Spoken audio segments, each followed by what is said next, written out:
Good morning, students. Students, now our topic is problem of vision. आपको कल आई के structure के बारे में बताया था और बताया किस तरीके से आई की फंक्शनिंग होती है जिससे हम कोई भी ऑब्जेक्ट देख पाते हैं। अब देखिए, आइज़ में कुछ डिफेक्ट हो जाते हैं एक्सीडेंटली, विद बॉर्न या विद एज, तो उसमें विज़न में डिफेक्ट हो जाता है, देखने में प्रॉब्लम्स आती हैं। यहाँ तक कि ब्लाइंडनेस की कंडीशन भी होती है कई बार। तो यहाँ हम कुछ डिफेक्ट के बारे में स्टडी करेंगे। सबसे पहले कॉमन डिफेक्ट होते हैं, वो होते हैं मायोपिया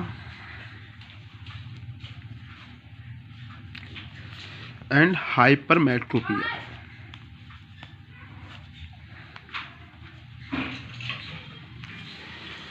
मायोपिया क्या होता है? देखिए, इसे हम नियर साइटेडनेस भी कहते हैं। नियर साइटेडनेस या मायोपिया।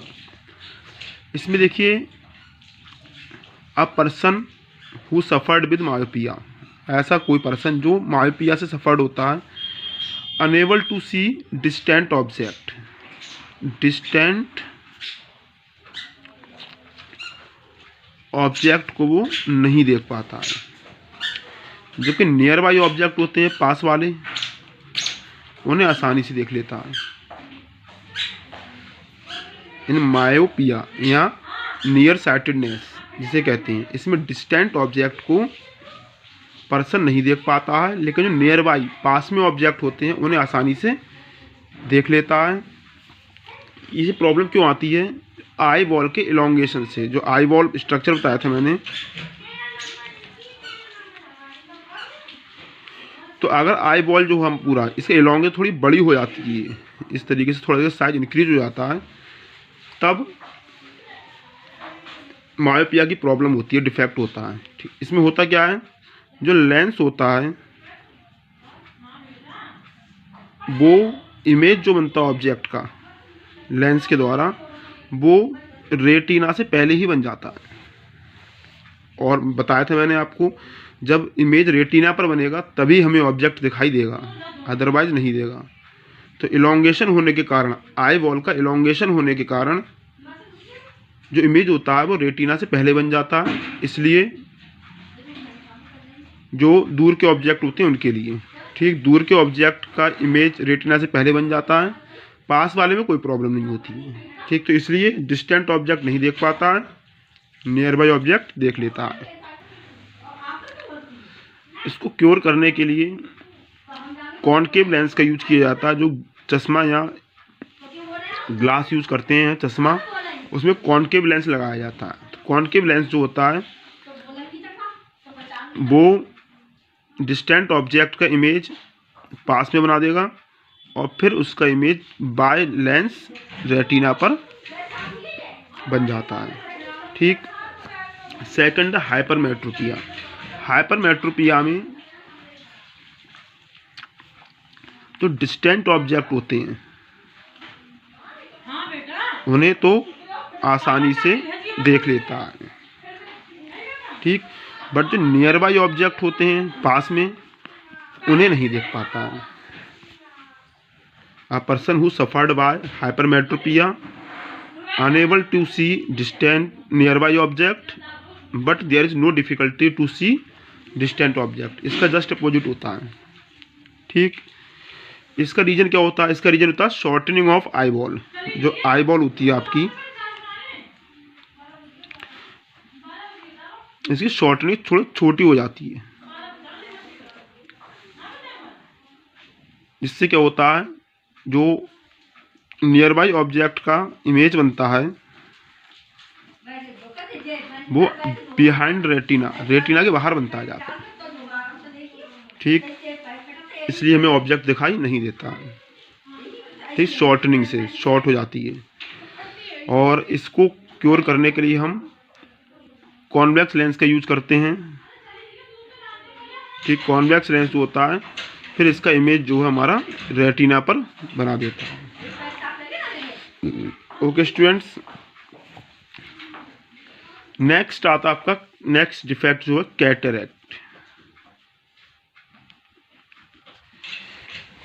कैटरेक्ट ये कॉमन कॉज होता है विद इंक्रीजिंग द एज। इसमें क्या होता है, जो आई लेंस होता है ये क्लाउडी हो जाता है। कैसे हो जाता है? क्लाउडी, मतलब जिसे वो बोलते हैं कैटरेक्ट में लेंस, जो आई लेंस होता है वो क्लाउडी हो जाता है। ठीक, इसमें इसको करेक्ट करने की प्रोसेस क्या होती है, इसमें जो आई लेंस होता है उसे चेंज कर देते हैं, दूसरा लेंस लगा दिया जाता है। लेकिन अगर हम उस लेंस को चेंज ना करें, ठीक, अगर उसे ट्रीटमेंट नहीं करते हैं, ट्रीटमेंट ना करने पर क्या होता है वो धीरे धीरे और क्लाउडी होता रहेगा और एक कंडीशन ऐसी आ जाएगी वो ओपेक हो जाएगा। ओपेक मतलब वो ब्लाइंडनेस की कंडीशन हो जाएगी वो। ठीक, मतलब बिल्कुल दिखाई नहीं देगा, ब्लाइंडनेस हो जाएगा।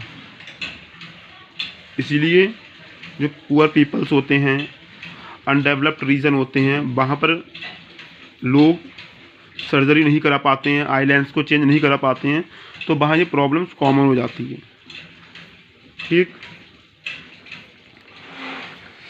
इसके अलावा और कुछ डिसीज होती हैं, कुछ न्यूट्रिशनल डिसीज भी होती हैं।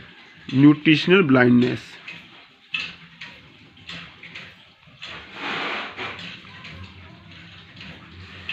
देखिए कॉमनली पुअर पीपल्स में, चिल्ड्रंस में अगर उन्हें प्रॉपर डाइट नहीं मिल पाती, हम जानते हैं कि vitamin A is essential for good vision. हमारी गुड विज़न के लिए विटामिन ए रिक्वायर्ड होता है। अगर हमारी डाइट में विटामिन ए नहीं होता है सफिशिएंट अमाउंट में, तो बहुत सारी आई प्रॉब्लम्स होती हैं। ठीक, हम नाइट में या डिम लाइट में नहीं देख पाते हैं, जो आपको कैटरेक्ट, तो इससे नाइट ब्लाइंडनेस की कंडीशन आ जाती है। ठीक, इसमें नाइट में और डिम लाइट में नहीं देख पाते स्टार्टिंग में। ठीक, और उसके बाद धीरे धीरे और प्रॉब्लम्स बढ़ती रहती है और ब्लाइंडनेस की तरफ हो जाती है। इसलिए ये ज़रूरी होता है कि हम अपनी डाइट में विटामिन ए ऐड करें। विटामिन ए देखिए लीफी वेजिटेबल्स होते हैं, कैरट, पपाया, पंपकिन, बटर, घी, fish liver oil, animal liver, ये सब विटामिन ए के गुड सोर्स होते हैं। ठीक, अब हम नेक्स्ट टॉपिक बात करते हैं the word of blind. The word of the blind, जो अंधे लोग होते हैं उनकी लाइफ कैसी होती है। आप सपोज करें, जैसे मान लीजिए आप अपने आइज़ क्लोज कर लें और जो डेली वर्क होते हैं लाइक एज टूथब्रश करना है या कोई भी कॉमन वर्क जो आप करें, आइज़ क्लोज करके आप फील कर सकते हैं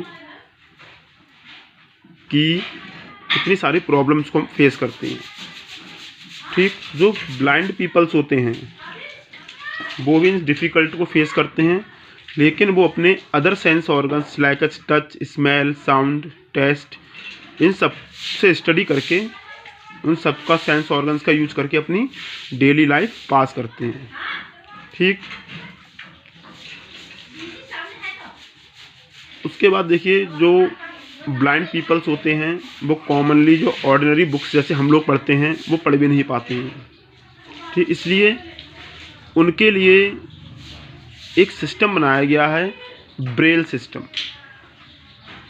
that is developed by the Louis Braille, जो बचपन से ही ब्लाइंड थे, उनकी साइट नहीं थी, विज़न नहीं था, तो उन्होंने सिस्टम बनाया। तो Braille system is a system of representing characters by raised dot combination of raised dot in a 6 dot. जैसे मान लीजिए ए होता है, ए के लिए उन्होंने डॉट बना दी, ब्रेल सिस्टम में डॉट होती है, एक डॉट। बी है तो इस तरीके से 2 डॉट हो जाएंगी। अगर सी है तो हॉरिजेंटली डॉट्स होती हैं। डी होता है तो ये इन डॉट्स को टच करके जो ब्लाइंड पीपल्स होते हैं वो पढ़ते हैं। ठीक, इस तरीके से ब्रेल सिस्टम डेवलप्ड किया गया था बाय द लुइस ब्रेल। और ब्लाइंड पीपल्स इसी से स्टडी करते हैं। ठीक, अब ब्लाइंडनेस जो होती है वैसे तो बहुत प्रॉब्लम है, लेकिन अगर कोई पर्सन ब्लाइंड हो जाता है, that is not a stop of life. ये लाइफ का स्टॉप नहीं होता है। बहुत सारे एग्जाम्पल्स हैं जो ब्लाइंड पीपल्स, ब्लाइंड होने के बाद लोगों ने ऐसे ऐसे वर्क किए हैं अपने डिसेबिलिटीज़ को शो ना करते हुए लाइफ में बहुत आगे बढ़े हैं। जैसे मान लीजिए हेलन केलर, एक नेम है हेलन केलर।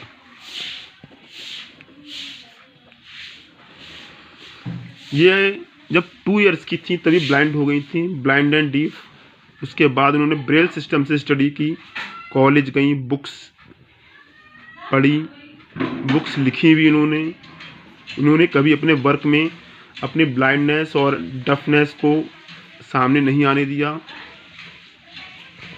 तो लुइस ब्रेल हैं, हेलन केलर हैं, और भी कई सारे हीरोज़ हैं। जैसे मान लीजिए सूरदास के बारे में पढ़ा होगा आपने। सूरदास एक फेमस पोइट और संत रह चुके हैं, ये भी ब्लाइंड थे। जॉन मिल्टन एक इंग्लिश पोइट हैं, जॉन मिल्टन। इन्होंने एक बुक लिखी, बहुत ही फेमस बुक है, पैराडाइज लॉस्ट। वो बहुत फेमस बुक और उन्होंने ब्लाइंड होने के बाद लिखी थी। स्टीवी वंडर ये ब्लाइंड पैदा हुए थे, उसके बाद एक ये फेमस म्यूजिशियन बने, ऑस्कर अवार्ड जीता इन्होंने, ग्रैमी अवार्ड जीते। मतलब कहने का अर्थ है कि ब्लाइंड होने के बाद भी लाइफ का स्टॉप नहीं होता है। हम अपनी लाइफ को पास कर सकते हैं और ऐसे अच्छे एग्जाम्पल बन सकते हैं जैसे कि एग्जाम्पल ये दिए गए हैं आपको। ओके स्टूडेंट्स, तो स्टूडेंट्स आपका ये चैप्टर का एक्सप्लेनेशन कंप्लीट हुआ। इसके रिगार्डिंग जो प्रॉब्लम हो वो आप पूछ सकते हैं और नेक्स्ट टर्म पर हम क्वेश्चन आंसर स्टार्ट करेंगे। Thank you students.